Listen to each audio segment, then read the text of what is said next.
Did you know that Women's History Month was originally only a day long and was on March 8th? Then in 1980, President Carter made it a week-long observance. And finally in 1987, Congress declared the whole month of March Women's History Month. Welcome to the Lore of the South.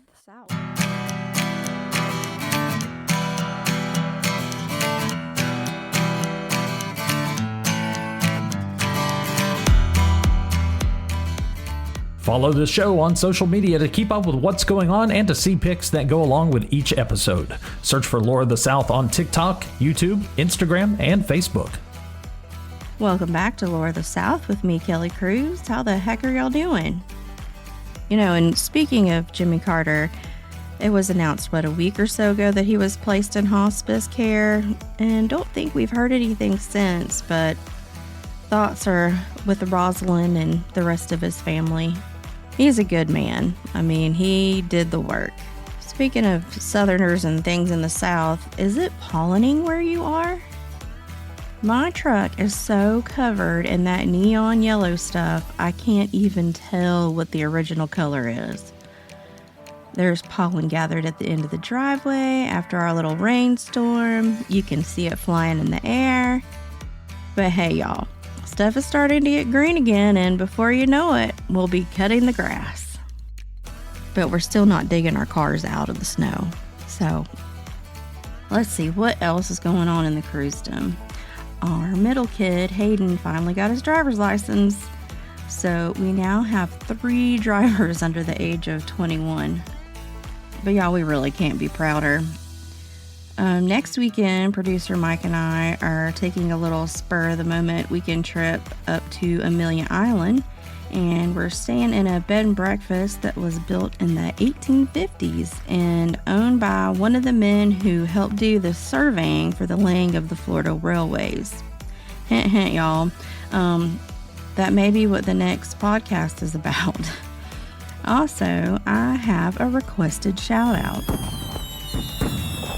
to a fellow vendor, Dennis, everyone's favorite carbonated beverage guy. Thank you for keeping us all laughing, Dennis. Anyone else watching Yellowstone 1923? Do we all love Spencer and Aunt Cara the most? Well, spoiler alert, y'all, but there's a ghost ship in the series, and so this headline caught my attention and is today's history-making news, which comes to us from Collider.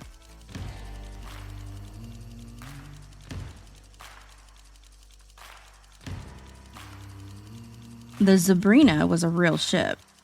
It started off in South America as a river vessel and was a 3-masted ship that could be crewed with as few or as many as 6 hands. It was sailed to England to be a coastal ship and a coal hauler, and to aid in the war effort. In 1917, it ran aground on the coast of France.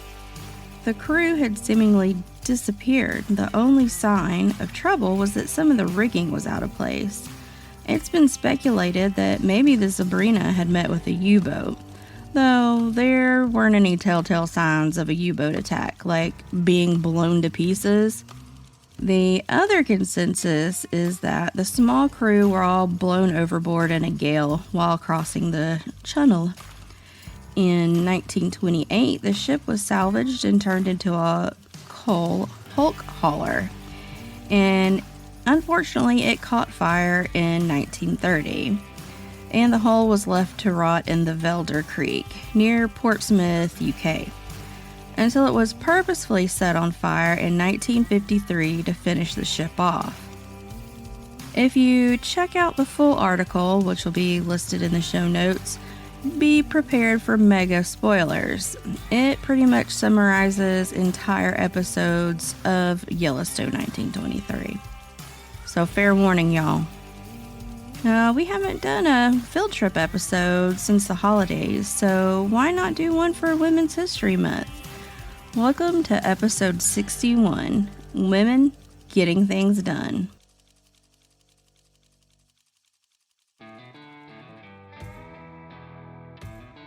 So, this topic has always fascinated me, how women adapt themselves to whatever the situation.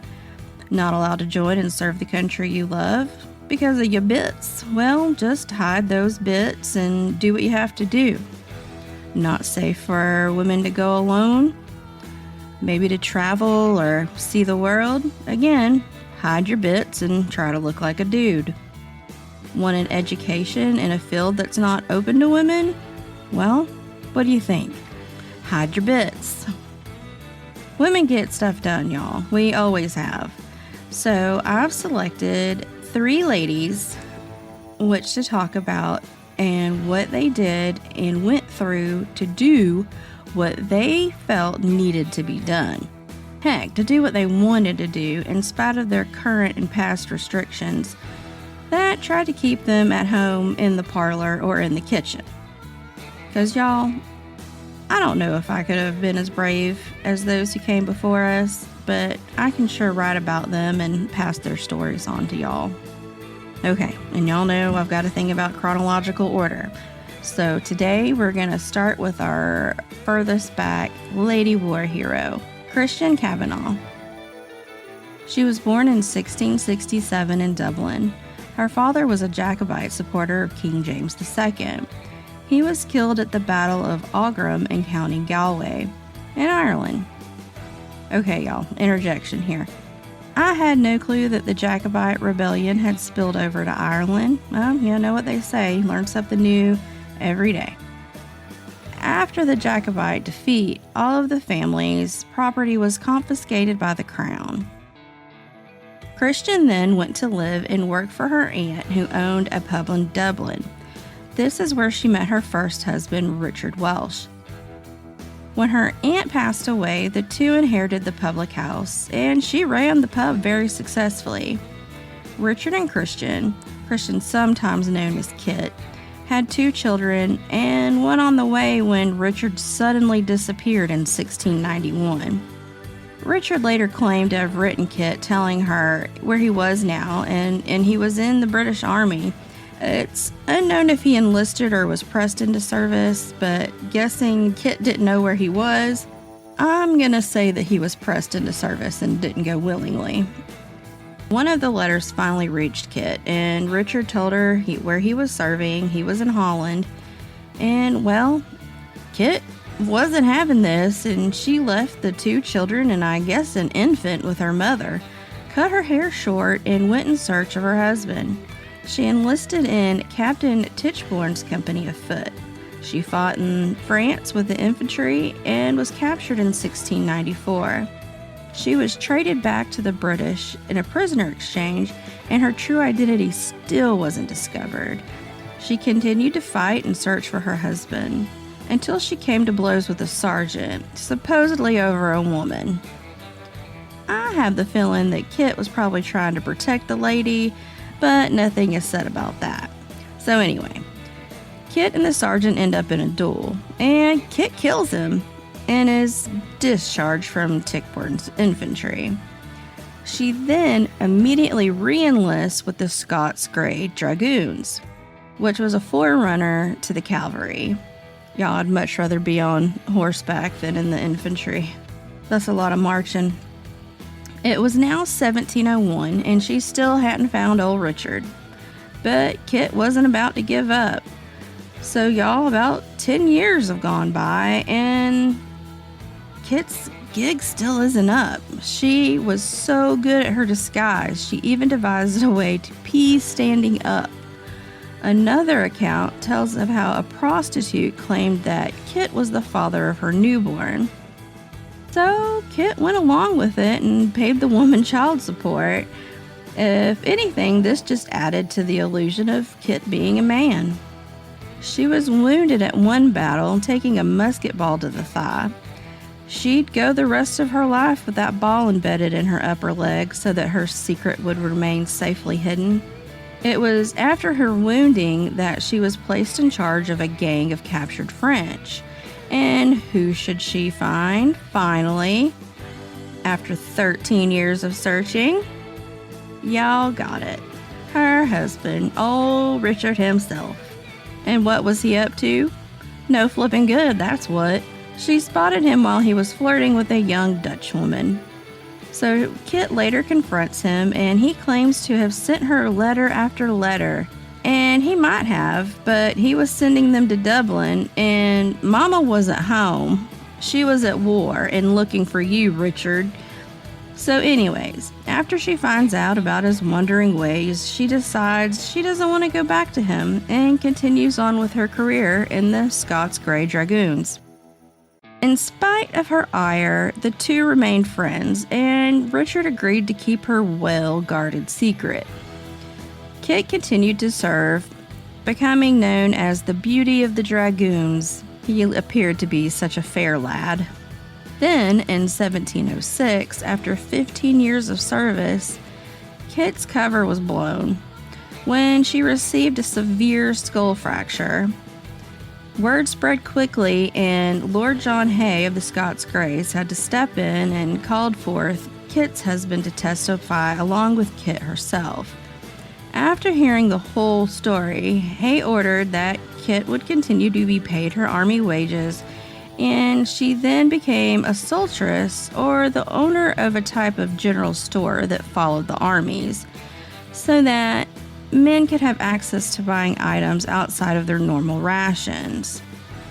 It was then that Kit decided that reconciliation maybe wasn't such a bad idea with Richard. Well, until Kit ran into a camp follower that was bragging about her relationship with Kit's husband. Well, Kit wasn't having any of that either, and she cut the woman's nose off. Richard died in battle soon after this, and Kit traipsed all over the battlefield searching for his body. The claim is that she turned over more than 200 bodies looking for Richard, so that she could make sure he got a proper burial, and probably to be sure that he was actually dead after she spent so many years looking for him. It wasn't long until she became involved with Captain Ross of the Scots Greys. Though the two were never married, Kit became known as Mother Ross to all the soldiers. Once that relationship was over, Kit married a man called Hugh Jones in 1710. He died only 3 months later, once again leaving Kit a widow. In 1712, she returned home to quite a bit of fanfare. She was presented at the court to Queen Anne, who then presented Kit with a $50 bounty and a shilling a day for the rest of her life.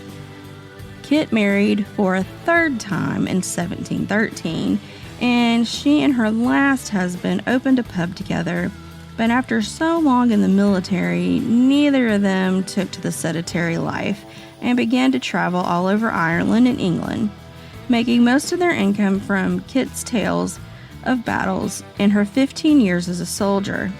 She would eventually enter the home of Chelsea pensioners, along with many other former soldiers. When she passed away in July of 1739 at the age of 72, Christian Kit Kavanaugh Davies was buried with full military honors.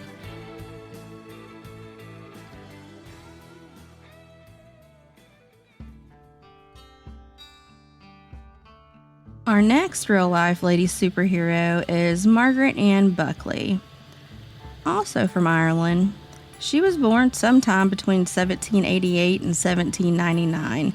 It's thought that the 1788 date is closer to the truth, based on a letter written by Margaret's mother stating the age of her daughter at the time that the letter was written. The other dates are years taken from various documents where it's more than likely that Margaret had forged her date of birth to help her gain entry into the military. Margaret was the second child born to Jeremiah and Mary Ann Buckley. Margaret's father operated a weigh house in County Cork until the anti-Catholic sentiment forced him out of the job. He then was in and out of debtor's prison, and Margaret and her mother and sibling were left to their own resources most of the time. Margaret's mother was the sister of renowned artist James Barry, a member and teacher at the British Royal Academy of Art. In spite of the siblings' long-time separation, Mary attempted to gain financial support from her brother, but was denied. Then 2 years pass, and Barry passes away. Mary Ann inherits her brother's estate. This kept she and her now 3 children fairly comfortable and allowed for Margaret to attend school and to hopefully become a tutor or a governess, though this proved impossible because of Margaret's lack of experience and letters of recommendation. So Margaret, her mother, and some of her late uncle's friends hatched a plan to get Margaret into medical school, which was not a place where women were allowed. So in November of 1809, Margaret became James Miranda Stewart Barry. She ditched the long hair and dresses, and from that moment on lived as a man. James entered the University of Edinburgh Medical College, and we think he was around 20 at this time. But his feminine appearance led the professors and governing board of the school to believe that Barry was underage, and very nearly did not allow him to sit for his final exams. But graduate he did, and then went on to London, where he enrolled in a fall program at Guy's and St. Thomas Hospital, where he received training from renowned surgeons Ashley Cooper and Henry Klein. James Barry became James Barry MD on July 2nd, 1813, when he completed his exams at the Royal College of Surgeons of England. That same month, James entered the Army and worked as an assistant surgeon at the Plymouth Military Hospital. Then in 1816, he was posted to South Africa, Cape Town to be exact, and after saving the life of the royal governor's daughter, Dr. Barry was then welcomed into the governor's family and became the personal physician to the governor himself.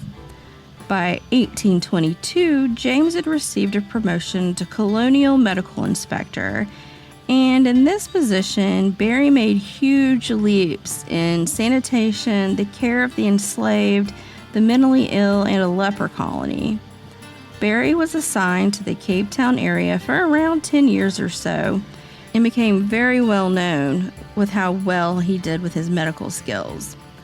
Dr. James Barry was the very first doctor to perform a successful cesarean section where both the mother and child survived. The baby was named in honor of Barry, and to this day, that family still names one of its sons after the famous doctor. One of these descendants of the C-section baby actually became Prime Minister of South Africa in the 1920s.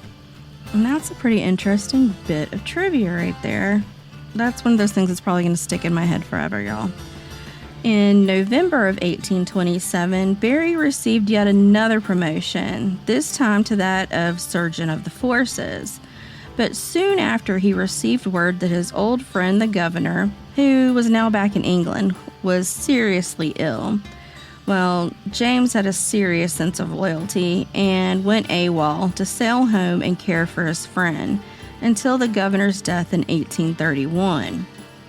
But I guess everything was all forgiven because James's next post was in Jamaica on the island of St. Helena. It was while stationed here that Barry was brought up on charges of conduct unbecoming an officer after an argument with a fellow surgeon, though Barry was found not guilty and was allowed to return to his former duties.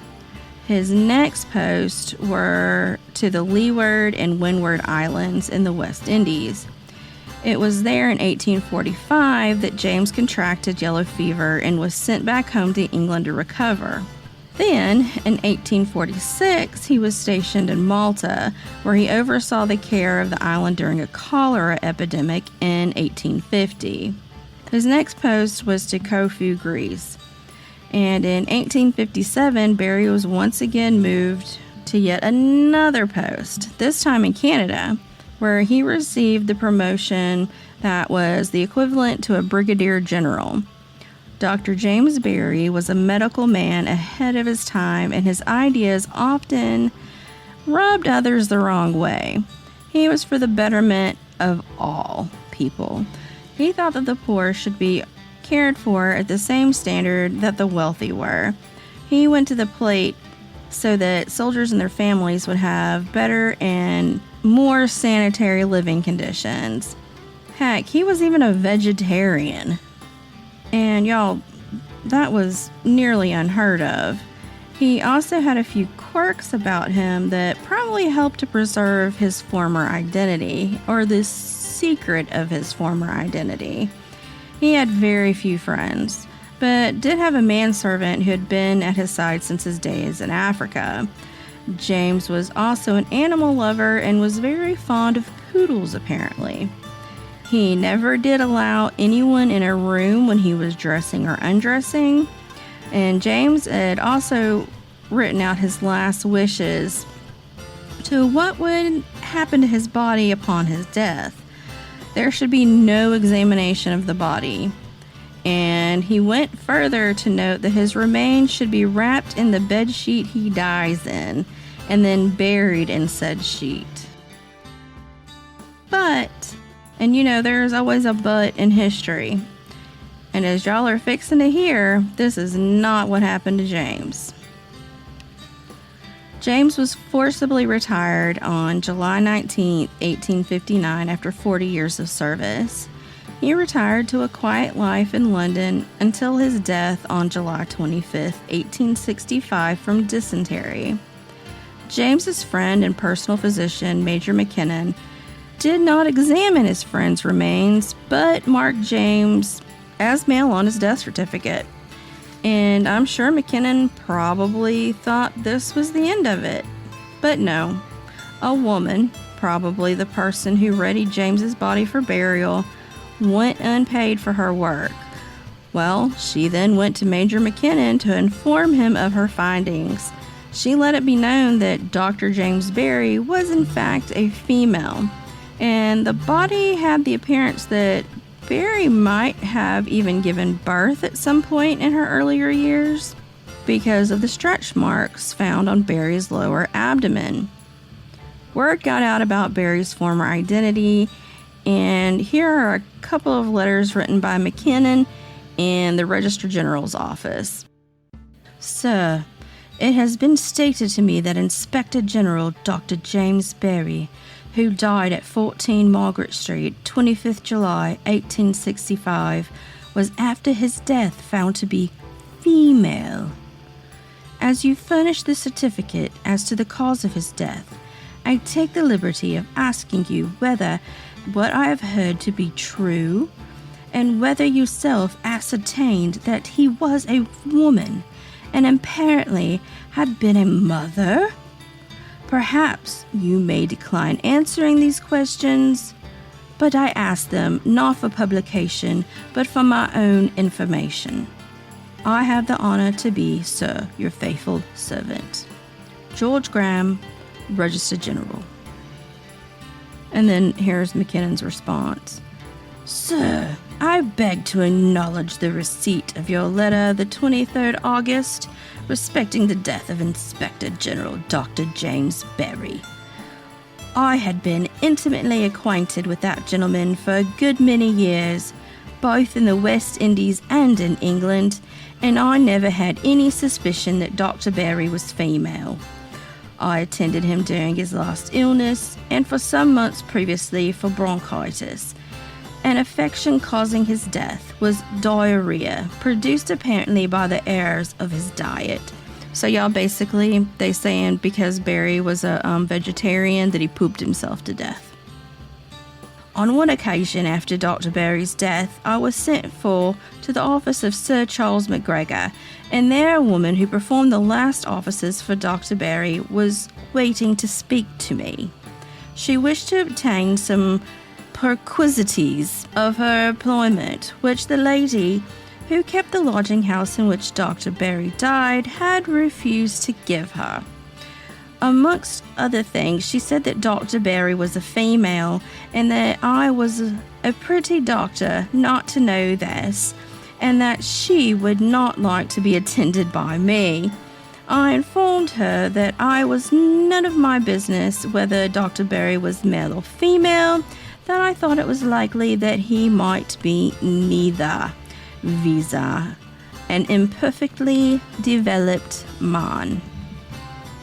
She then said that she examined the body and that it was a perfect female, and farther, that there were marks on her having had a child when very young. I then inquired, "How have you formed this conclusion?" The woman, pointing to the lower part of her stomach, said, "From marks here. I'm a married woman and a mother of 9 children, and I ought to know." The woman seemed to me to think that she had become acquainted with a great secret and wished to be paid for keeping it. I informed her that all Dr. Barry's relatives were dead and that it was no secret of mine, and that my own impression was that Dr. Barry was a hermaphrodite. But whether Dr. Barry was male, female, or hermaphrodite, I do not know, nor had I any purpose in making the discovery, as I could positively swear to the identity of the body as being that of a person whom I had been acquainted with as Inspector General of Hospitals for a period of 8 or 9 years. I have the honor, sir, of yours faithfully, signed, D.R. McKinnon. Alright, y'all excuse the use of the word hermaphrodite, but, that's how they talked back in the day. And we don't cover up that kind of stuff on this podcast. Dr. James Barry was laid to rest in Kensal Green Cemetery in Kensington. The British Army sealed Barry's military records for literally 100 years, trying to cover up Dr. Barry's former identity. It's speculated, as you may have thought or gathered by what Dr. McKinnon was saying about Barry, was that James Barry might have been intersexed, like Casimir Pulaski, who we've also covered in a podcast, but we'll probably never know for sure.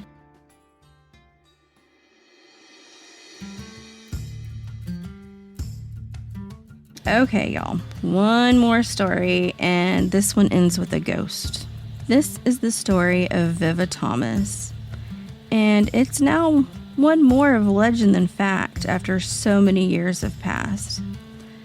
Viva was born a Boston socialite and the daughter of a wealthy man, and she fell in love with an army officer. They courted for a bit, and a wedding was planned. All seemed well until just days before the wedding, when Viva's officer left her with only a note. The note said he was sorry, but he wasn't ready for marriage, and that he was headed west to find adventure.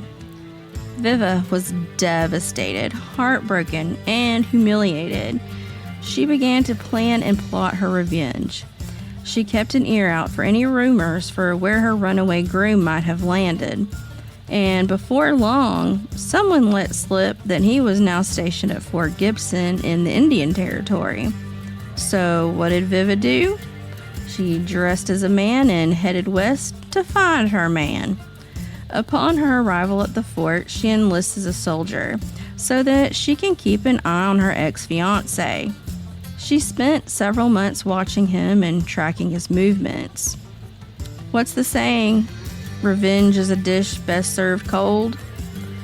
So Viva soon finds out that her officer had taken up with an Indian woman, and a couple of nights a week he'd ride out of the fort and go see her.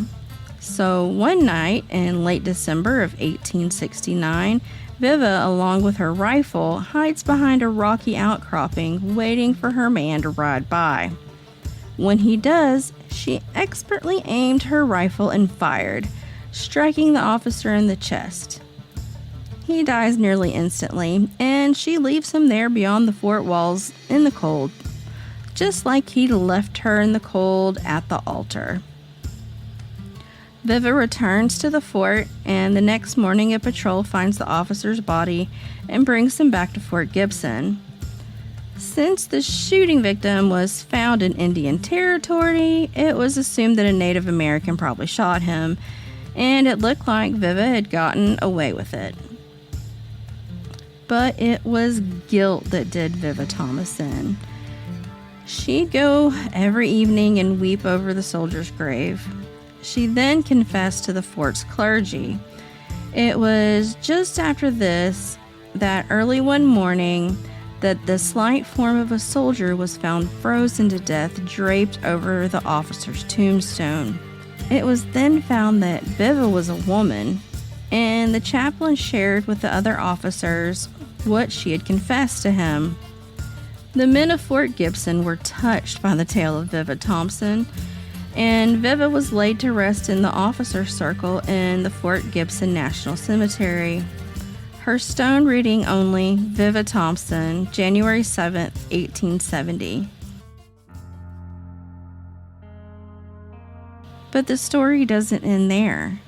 It's been reported that ever since, especially on cold nights, the sounds of a woman weeping can be heard, coming from the gravestones.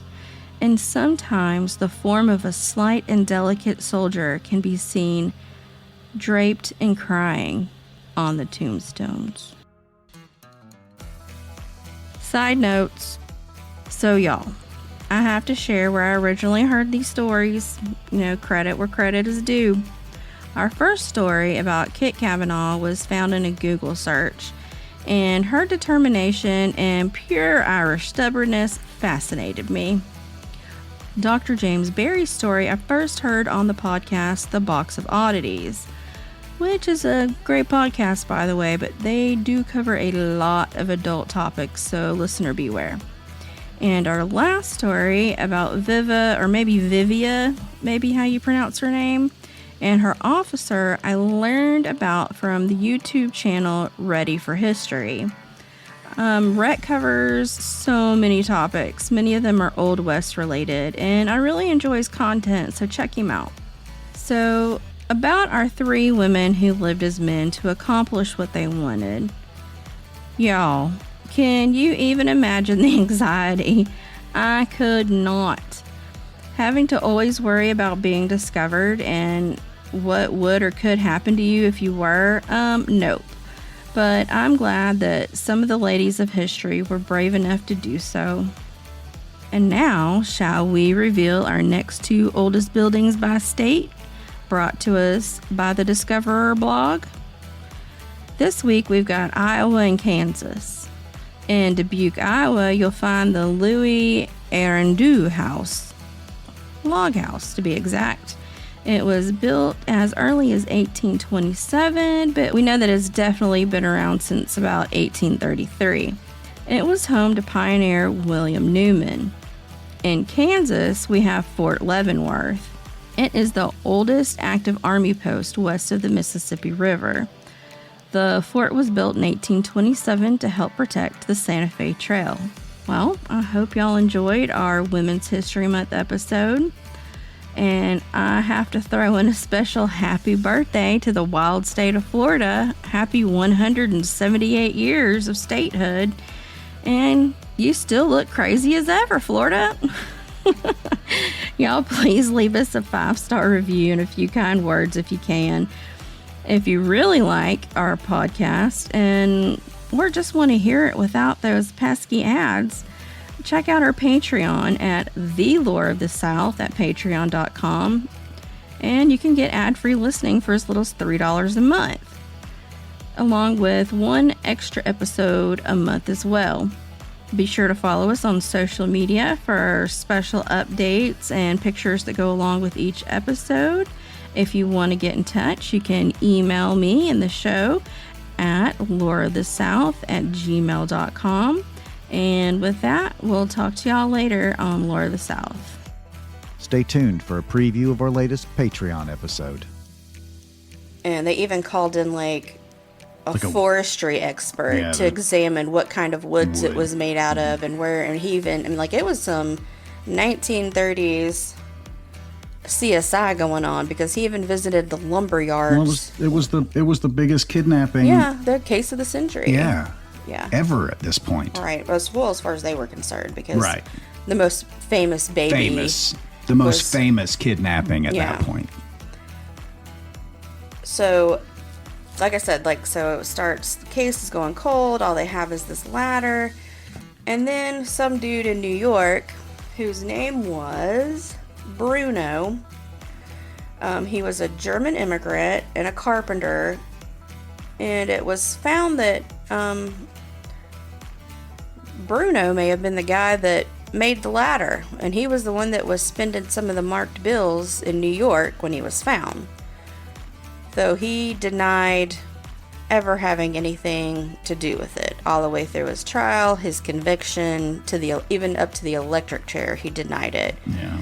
And If you loved what you heard, check out the Patreon page for exclusive content by searching for The Lore of the South on patreon.com.